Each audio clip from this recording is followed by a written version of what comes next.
Oke, jadi pertanyaannya, lu bisa nggak beli Rolex di Indonesia? Jawabannya tuh bisa, tapi susah, pas susah gitu. Karena apa ya, demand di Indonesia ini lagi tinggi banget. Gak cuma di Indonesia sebenarnya, kayak di luar negeri juga, di Eropa, di manapun tinggi sekarang demandnya. Sedangkan si Rolex ini setahu gue dia nggak pernah naikin target produksi tahunan mereka. Jadi misalkan ya demandnya 70, mereka per tahun cuma produksi 30, ya udah 30 terus gitu. Makanya lu masuk waiting list terus. Dan apa ya, mereka nggak pernah naikin target produksi, demand tuh selalu naik dari dulu. Makanya sekarang harga resale tuh mahal-mahal banget harga Rolex gitu. Khusus yang sport ya, ini kita ngomongin yang sport. Kalau yang kayak Datejust ya, Air King, Explorer gitu kayak masih ada gitu di authorized dealer ID gitu ya. Jadi kalau ada orang nanya, kalau mau beli Rolex tuh di mana sih? Kalau setahu gue tuh ada 3 ya, authorized dealer, AD ya. Biasa disebutnya authorized dealer tuh kayak In Time, Time Place. Itu tuh mereka dealer-dealer yang dipercaya oleh Rolex gitu. Mereka ngejual dengan harga retail atau MSRP. MSRP itu adalah manufacturer suggest retail price. Dan ada lagi grey dealer. Grey dealer tuh kayak dealer-dealer sebutan untuk dealer-dealer yang menjual jam-jam tangan mewah. Original dan asli. Dan setahu gue pusatnya kalau di Jakarta sini tuh ada di Blok M Plaza. Blok M Plaza tuh banyak banget grey dealer. Dan ada lagi online ya. Online tuh biasanya tuh di Instagram. Instagram tuh ya biasanya dari grey dealer juga di Blok M gitu atau di mana. Dan ada juga website namanya Chrono24. Itu juga ada chrono24.com atau .co.id itu ada juga. Dan sebenarnya banyak lagi sih website mungkin cuman belum gue explore aja gitu. Dan siapa sih yang bisa beli dengan gampang gitu di authorized dealer gitu? Karena kan nih, let's say lu nggak mau bayar lebih deh untuk harga-harga resale, lu pengennya harga retail. Orang-orang VIP itu orang-orang yang udah nge-spend 500 juta dalam setahun. Mereka tuh pasti diprioritaskan daripada kita yang non VIP. Jadi nih, misalkan cerita ya, gue kemarin pergi ke salah satu AD, authorized dealer di Jakarta Selatan. Gue beli lah beberapa jam gitu, harganya biasa aja. Terus gue pikir ya dengan gue beli ini gue bisa membantu gue di waiting list. Makanya gue coba tanya ke orang, Mas, saya mau dong waiting list di GMT Master 2 yang Batman, yang 116710 BLNR. Oke, dia bilang oke, saya masukin lagi nih.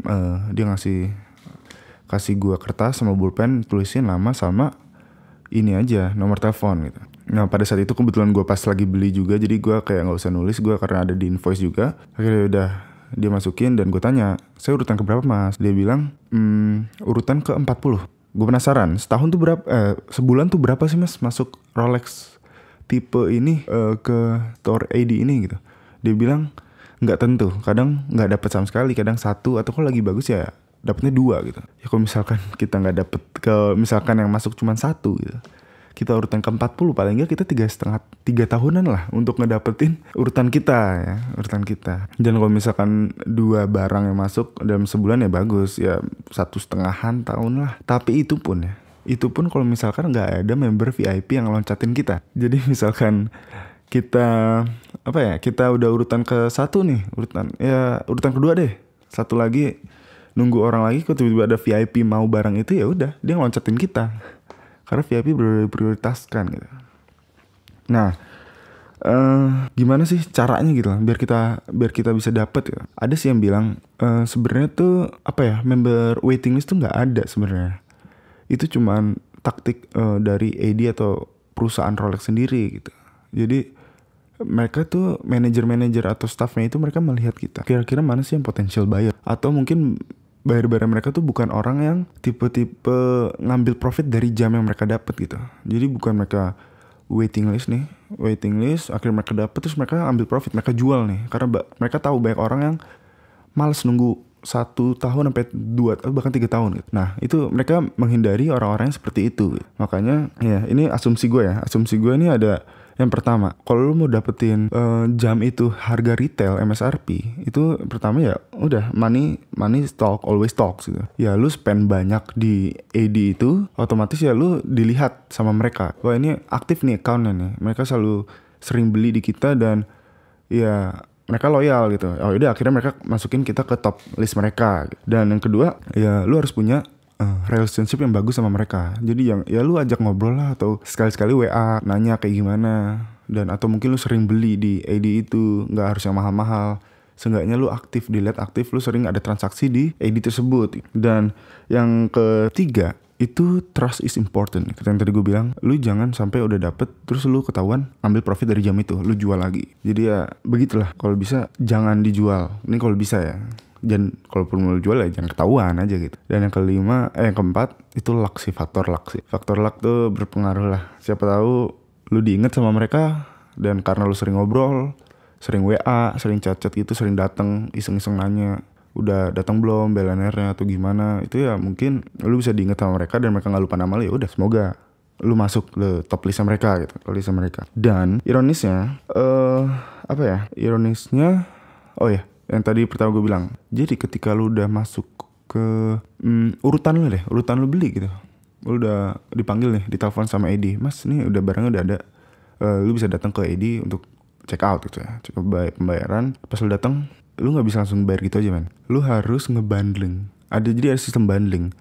Itu sistem dimana lu beli Rolex ini satu yang lu incer ini, dan ditambah 1 atau 2 jam yang produk di situ yang nggak laku gitu, nggak terlalu laku. Misalkan lu disuruh beli 1 Bell & Ross dan 1 Tudor. 1 Bell & Ross berapa sih, paling murah 30 lah, let's say 30, Tudor 30, 60 udah total tuh untuk bandingnya. Dan harga Batman sendiri terakhir gue cek tuh 149.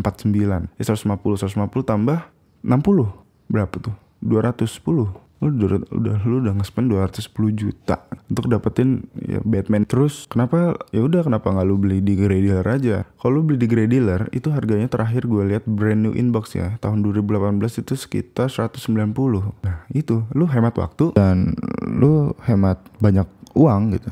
Jadi ya lu nggak perlu nunggu lama-lama, lu dapat barangnya tapi ya lu di atas MSRP gitu harganya. Tapi ya kalau lu harus pokoknya intinya lu nggak perlu beli banding lagi. Jadi ya Grey Dealer bisa juga jadi alternatif lah. Tapi yang terpercaya Grey Dealernya. Jangan sampai lu dapet yang palsu atau kayak gimana. Kayak jadi segitu susahnya untuk dapetin Rolex di Indonesia atau bahkan di luar negeri. Di luar negeri juga sama. Maka juga beberapa store AD itu menerapkan sistem bundling. Jadi kayak ya susah banget anjir buat dapetin kayak gituan doang buat Rolex itu. Jadi ya kalau lu pas lagi apes lu suruh beli bundling buat kalian yang pengen investasi atau ya nyari profit dari jam gitu, rada susah sih. Karena ya tadi gue bilang mungkin lu harganya sama kayak Grey Dealer, jadi lu nggak bisa ngambil margin yang banyak banget. Dan kalau lu emang emang niat, lu taruh nama lu di beberapa AD gitu, lu waiting listin di beberapa tempat. Ya syukur-syukur lu dipanggil salah satunya gitu. Atau ini ada cerita dari teman gue sih, dia